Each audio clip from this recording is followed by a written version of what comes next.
안녕하세요. 케니입니다. 수업 요약 드리도록 하겠습니다. 많은 것들을 봤고요.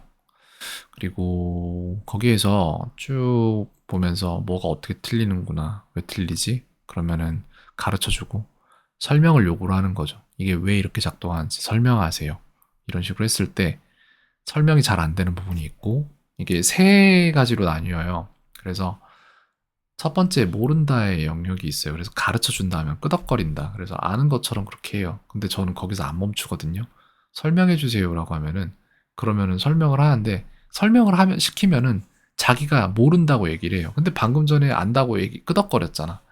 그게 문제인 거예요. 그러니까 인간이 자기가 안다라는 그 스펙트럼이 여러 가지인데 자기가 이 지식을 사용해야 되는 입장에 있지 않으면요. 그냥 안다라고 착각을 하고 그냥 안다라고 생각하고 넘어가요. 근데 자기가 그걸 갖다 발표를 해야 되거나 내지는 그걸 갖다 가르쳐서 돈을 벌거나 해서 창피를 당할 일이 있거나 이러면은 입장이 완전히 달라지거든요. 그렇기 때문에 이 지금 가정법에 대해서 가정법 과거랑 가정법 과거 완료에 대해서 전에도 설명을 했었고 이전에도 설명을 했었고 학교에서도 학생은 들었을 것이고 많이 배웠을 겁니다. 아닌 게 아니라.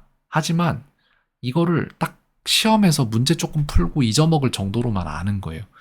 그래서 제가 설명을 다 해주고 설명을 시키는 거예요. 해보시라. 이런 식으로 하면은 대충 얼기설기 설명을 하는데 뭔가 하나도 맞아떨어지지가 않고 하나도는 아니에요. 대충 얼추 맞아떨어지는데 본질적인 걸 잘 모르고 있더라고요. 왜 그런지에 대한 설명을 제대로 못해요. 그래서 계속해서 학생 입장에서 근데 그건 왜 그래요? 좀 잘 이해가 안 돼요. 이런 식으로 물어보면은 당황하고 힘들어해요. 근데 그 힘들어하는 게 싹 다 없어지고 자기가 설명을 다 해낼 수 있어야지 그래야 진짜 아는 거거든요. 그 지점까지 가야지 뇌가 이건 나한테 진짜 필요한 정보구나 라는 인식이 생기고 그때부터 저장하려고 노력을 하는 것 같아요, 뇌가. 저도 요즘에 한자 공부하면서 많이 느끼거든요. 그래서 학생한테 요거에 대한 설명을 해달라는 거를 제가 적어서 카카오톡으로 보냈죠.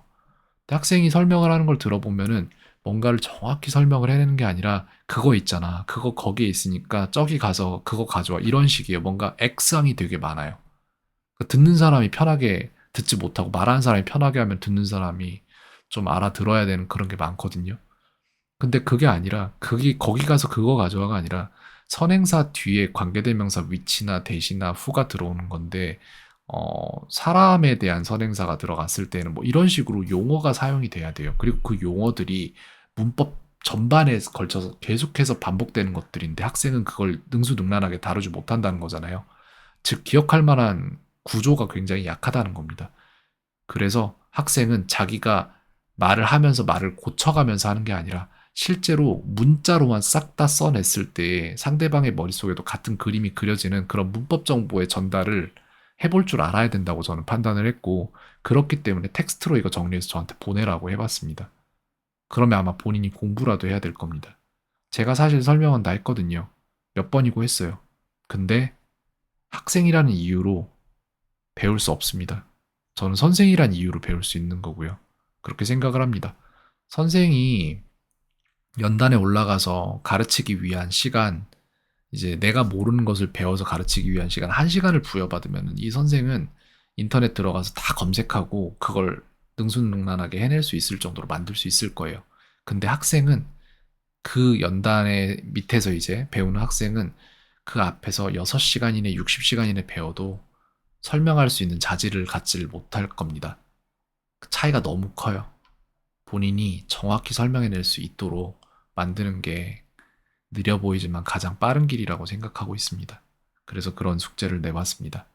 네, 여기까지 말씀드리도록 하겠고요. 그 외에도 모르는 것들 많았는데 오늘 수업에서 학생이 그게 왜요? 진짜 그래요? 이런 식으로 되게 놀라면서 배웠던 것들이 있거든요. 근데 그것들도 학생이 기억할 거라고 기대가 되지 않아요.